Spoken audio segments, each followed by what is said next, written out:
life and everything, you will have to give this. That is why we've got the right to fair hearing and Article 24. So if you're given a fair hearing and you explain yourself, I mean, really, I don't think it's a big mountain. Mheshimiwa Lochi, you want to say something? Yes, I just wanted to say that, to be sure, I hope and I think this proposal is not intended to stifle legitimate business that is espousing other people. I mean, really, everybody then would freeze. I may be in the civil service. My wife is not employed. She does her juakali, sells her wares or whatever. I mean, it cannot be that because I'm in civil service, my wife should not be able to open a kibanda somewhere. Okay. I think the mischief behind this is that there should not be illegitimate or improper benefit from my position in civil service, and then hiding it under the guise of my wife or other people doing business. Right, I want us to cross over to our last story of the morning. Yesterday you saw the Cabinet Secretary in charge of transport, infrastructure, urban development, and what else? Just Mashari announcing those measures that are being taken to correct the situations that we have in the city. And part of those is that we'll be having car-free days every Wednesday and Saturday, starting this Saturday. And there are some roads that will be affected. The program will eventually, first of all, it will start with the Harambe Avenue, City Hallway, and parts of Moi Avenue. And then the program will eventually be extended to the other corridors, such as Uhuru Highway, Haile Selassie Avenue, Moi Avenue, and University Way, that you will have no cars on those streets. When you look at it, what is your first reaction? No, this is impractical. This is, okay, the intention is good to have, to curb traffic, but it's not practical. This thing is not doable in this country. Why? This is a copy. They're actually copying Rwanda, Kigali. I saw that one in Rwanda, Kigali, some times back. And it cannot happen in this country because of our population and the kind of cars that we actually have, the number of cars that we have as a country. When you are saying that you cannot allow cars in a certain area, what then are you saying?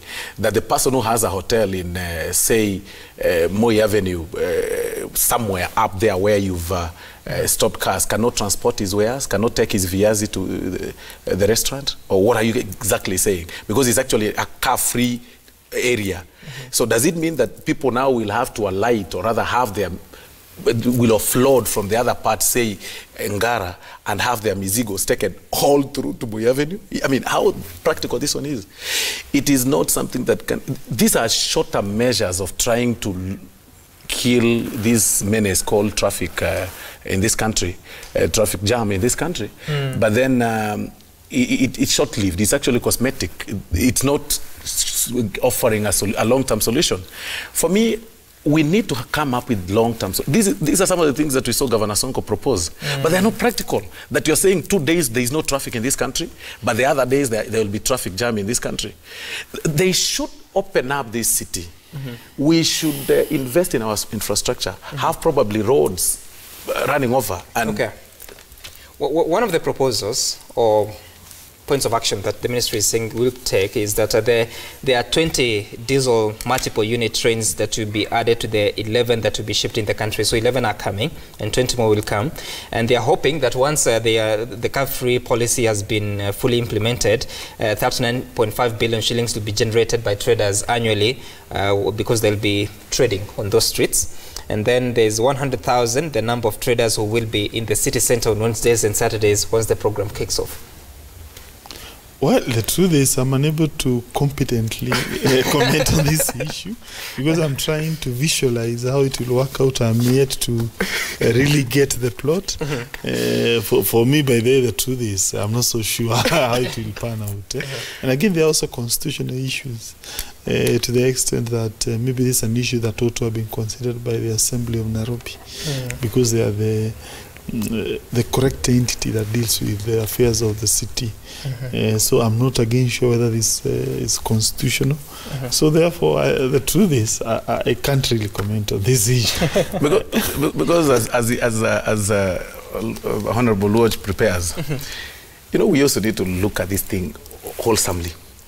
We have, that means that I stop using my car from my home to town. I probably use a public transport system. there are issues, there are reasons why people buy their personal cars. Others could be security, others be comfort and stuff like that. Now, one has worked very hard. Uluoch has worked very hard. And he's bought a good V8 2018 the other day. Oh, he did? And yes, he did. That's a good New Year wish for me. Thank you. I hope it comes true. Exactly.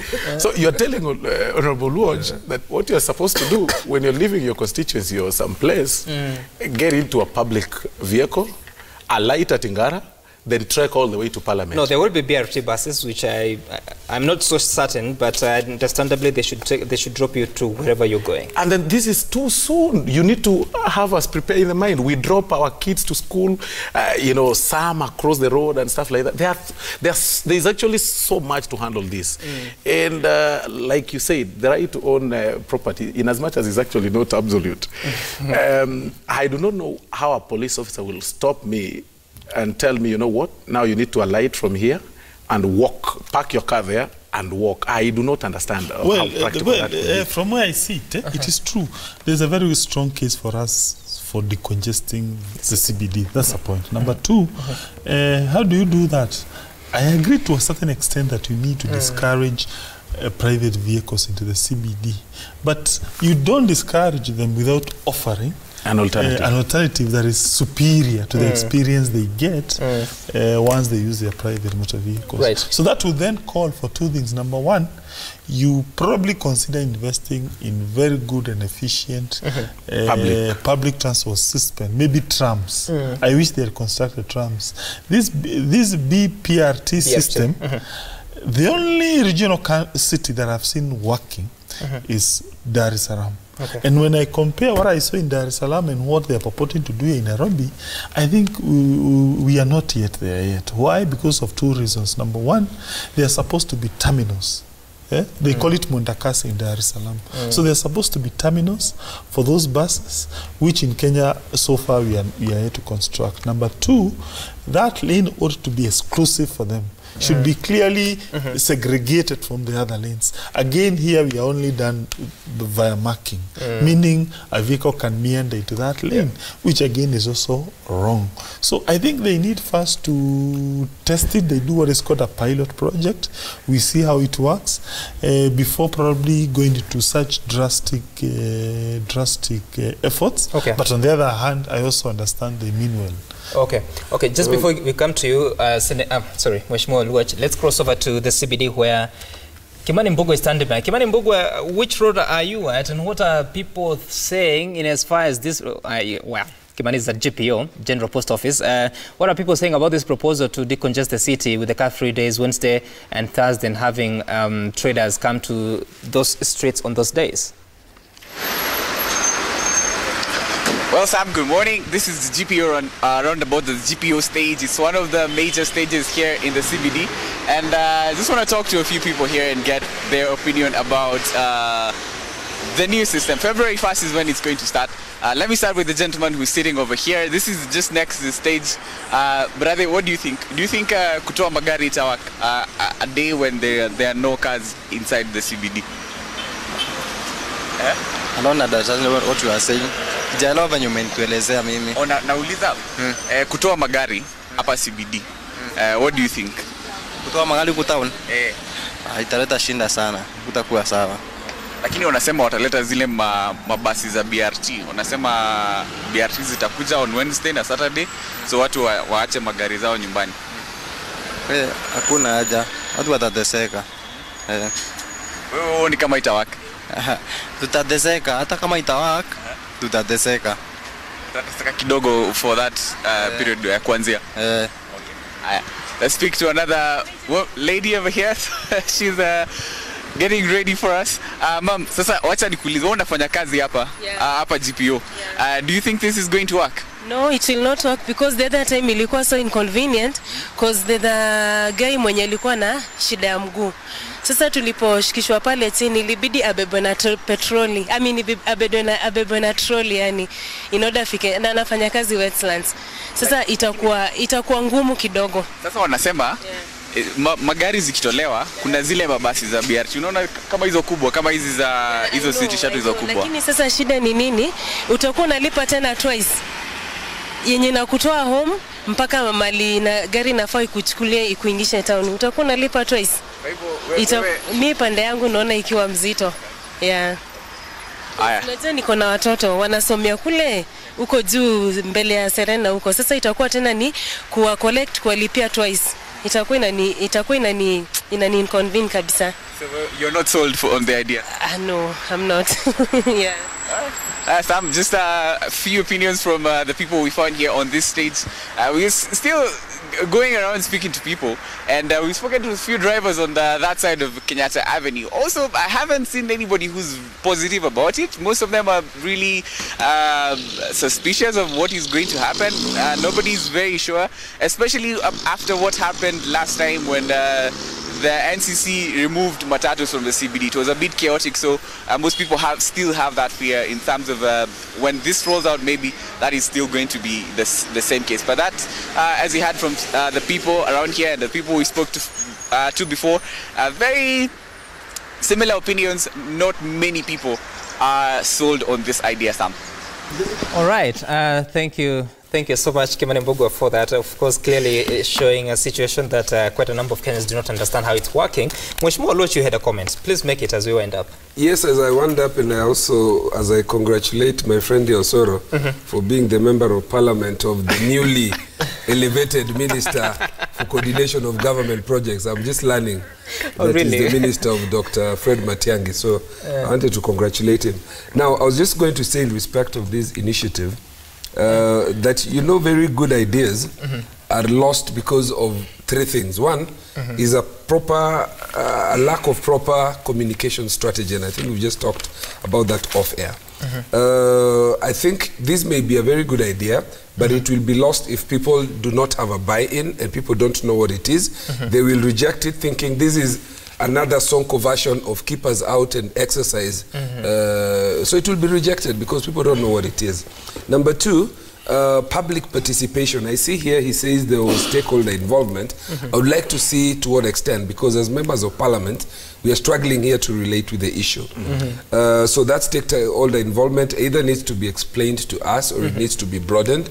And then also you don't wake up and then tell people today you won't come with your car.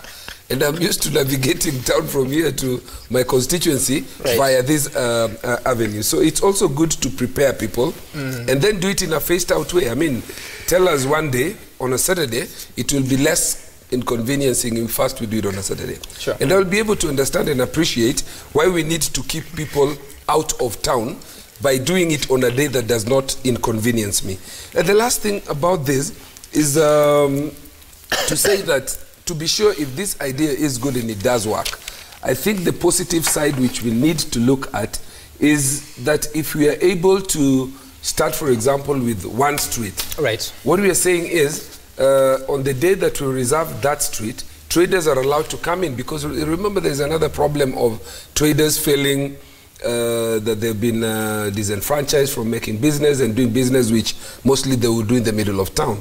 If we are able to generate 3.9 billion in a year by closing Harambee Avenue for a day or two, and that works out well, I think that's an idea that we need to pursue. But we need to look at what Senator has said. It's actually 39.5 billion. 39.5 billion. That's a colossal amount of money. I mean, it's the kind of money that we've all collectively been allocated to put up roads in our constituencies. It will do a lot. But what Senator is trying to say here is instructive. What infrastructure has been put in place to ensure this works? Because they've already brought here things like the BRTs. When they bring this, have we seen anything, some reorganization of our transport system in town, so that where the others terminate, I am not going to walk if I don't want to walk? And I could walk, I think it's a good thing. But what if I don't want to walk, or I have things I need to deliver into town? We need to see in place, ahead of the implementation of this, that there are structures to put dedicated lanes for this. Lastly, in Netherlands, I was in Amsterdam last year, we also need to consider how we can put dedicated places for bicycles. And you've seen that in the West. I know he was saying here that in respect of human rights and democracy, we are very quick to copy things. But I'm sure he'll agree with me. that if we adopted these systems that we have where people are encouraged to use bicycles from point A to B, you lessen the use of personal cars and therefore decongest the city. All right, much more for that. Of course, this is a story that we continue to seek questions for. I mean, not questions. We have a lot of questions. We will seek answers for you so that we get to understand how it's going to work, and especially in regards to how you block the roads, how else now do people access the city. We'll continue to look for answers. We'll be talking to the ministry officials in exactly that. Thank you so much, Sylvanus Osoro from South Mugirango and Member of Parliament for the CS or Interior, Senator Irungo Kangata from Muranga, and Mheshimiwa Anthony Loch from Mathare. Thank you so much for making time for us on Daybreak. I just wanted to look at one feedback. Someone here is saying that I don't know why people allow one person a law that will hurt many. Let's not misuse power. Another person says that I'm James Ngare from Mombasa. Tell the partners that we had a first on mobile money, that is M-Pesa. We can have a DNA stock. I think he means DNA database. Why are the legislators not talking about how to better the proposed agenda? Well, I think they had their say. You can have your say and you see how far that goes. Thank you so much for making time for us.